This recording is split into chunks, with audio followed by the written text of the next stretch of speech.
Hello, everyone. It is a real honor and delight to speak to the graduating class of 2019 today. When I was graduating high school, I was in a very different place than I am today. Today, I am firmly ensconced in deep tech, machine learning, artificial intelligence. But at that time, my interest was more in literature. I had a special fondness for the Russian novelists, in political philosophy and the social contract between state and citizens, and art, especially the Surrealism movement. And in particular, I spent a lot of time in the domain of development economics and human rights. Growing up in Pakistan, that was a constant reminder to me that not everybody is as lucky as some of us. So I spent time in villages in Pakistan, giving microfinance credit to women who wanted to start businesses. And I also worked in jails in Pakistan for women who had been unjustly incarcerated because of corruption. And so that's how I started, and then how did I end up here? How did I end up from a very humanities background to one most people consider a very high-tech and engineering background in artificial intelligence? Well, what happened to me was that when I went to college, I encountered a group of Eastern Europeans. And they had come from Romania, Russia, Estonia, Bulgaria, and they had an approach to science and mathematics that was completely counter to what I had experienced growing up in Asia. For me, math was about doing my tests, getting the right answer. Science was about doing the experiments with predetermined results and getting them right in the laboratory. Biology was more about memorizing than anything else the different parts of the human body. But they did not look at it this way. They looked at math and science like poetry, as a journey of discovery. And they easily could seamlessly move between talking about Borges and his labyrinths and number theory and stochastic processes. Well, I was inspired. I realized that both humanities and the sciences, in fact, come from the same place. A great and deep curiosity of the unknown, a desire to creatively solve problems, and a deep empathy for the human condition and its curiosities, its angst, and also its desires. The lesson here for me, which I hope to impart to the graduating class, is please do not buy this fallacy that there is a distinction between the humanities and the sciences. Do not pigeonhole yourself into thinking one is more important than the other. In fact, in the world that we live in today, it has never been more important to know the basics of your mathematics, but also to study your sociology, to study your philosophy. When I actually then started looking at technology, I realized that in this new world that we're going in, there is now a new player as well. And this new player is the machine. Sometimes people call it artificial intelligence. Sometimes people call it robotics. What it is the power of computational thinking to change the work that you and I do regardless of the industry we go in, regardless of whether you become a lawyer, an entertainer, an engineer, or a space astronaut. And technology does two things. First, it automates routine tasks. And before you think, that's for the worker in the remote factory working on the assembly line. No, it's for lawyers as well. It's for bankers as well. When you graduate from law school, you used to have to spend hours doing precedence research on case studies. Now, a machine can do that for you, leaving you to actually reach greater potential of solving cases. It also brings insights to you that you as a team of humans would be unable to do. Artificial intelligence can now detect breast cancer faster and more accurately than a group of human radiologists. Well, all this was fascinating to me. I loved it. I enjoyed it. I worked on Wall Street. And in all this process, I lost perspective. I lost the critical thinking skills that all of you have so fresh in your mind right now.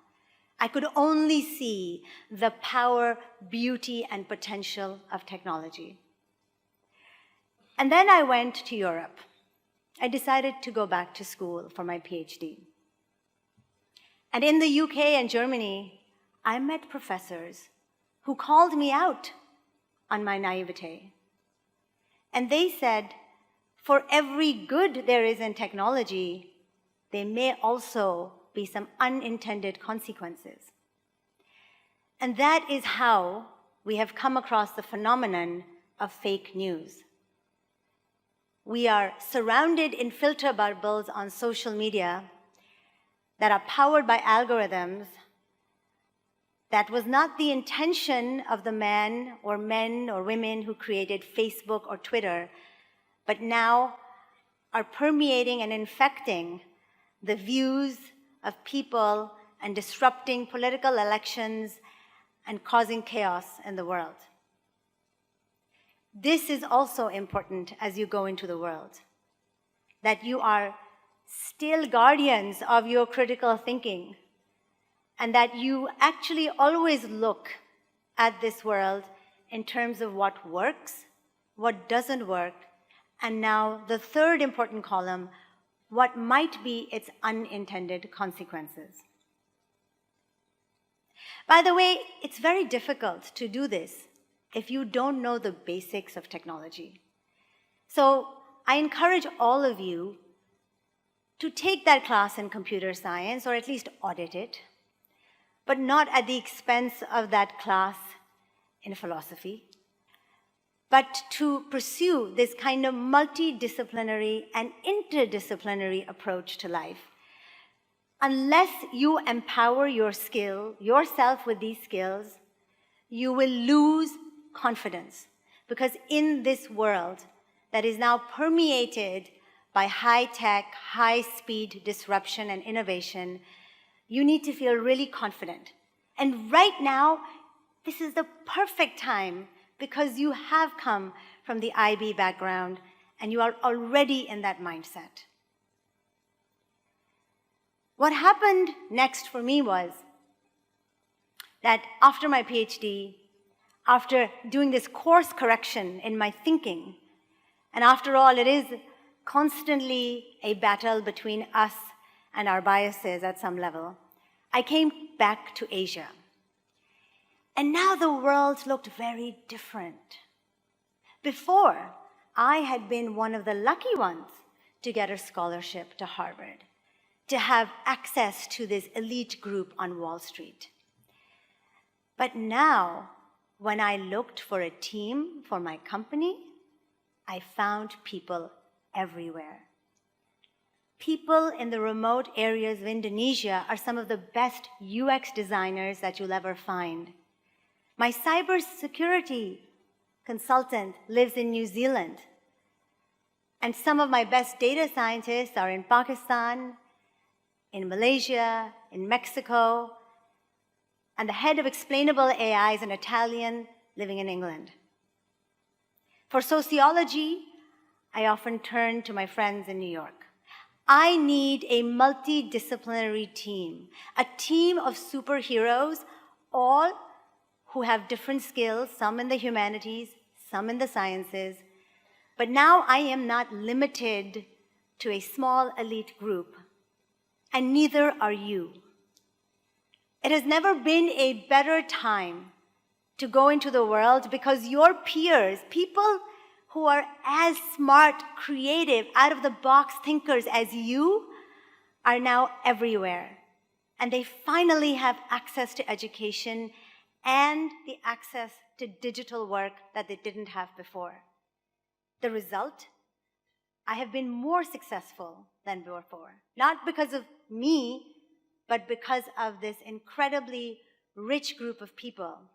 And it doesn't matter, you see, when everybody has access to education and work together, whether they came on a bicycle or on a BMW, whether it was a man or a woman, whether it was a young millennial or someone who's older.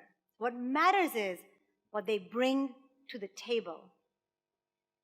And so I think we are actually entering a new world which is more democratic, more optimistic, and capable of achieving a lot more, even as we face rising challenges ahead of us like climate change and the manipulation of high-tech technologies by malevolent characters. And what brings all these people together, all of my team together, this ever-expanding, dynamic team, some full-time, some free time, completely international, much like this wonderful group here, are three things.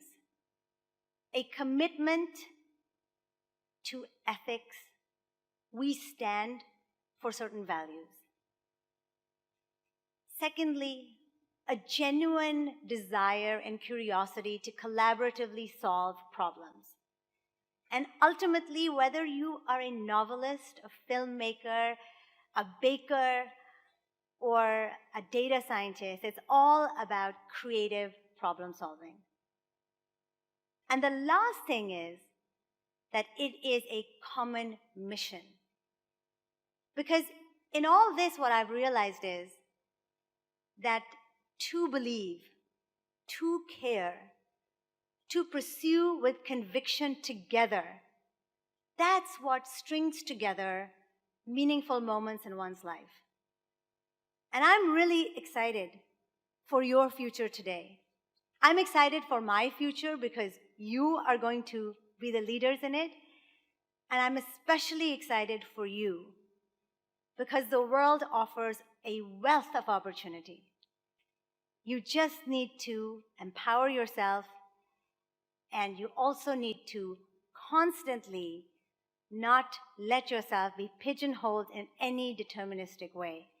Be open to whatever ideas you have out there, and you will see that with the right team, you can achieve anything that you want. Thank you.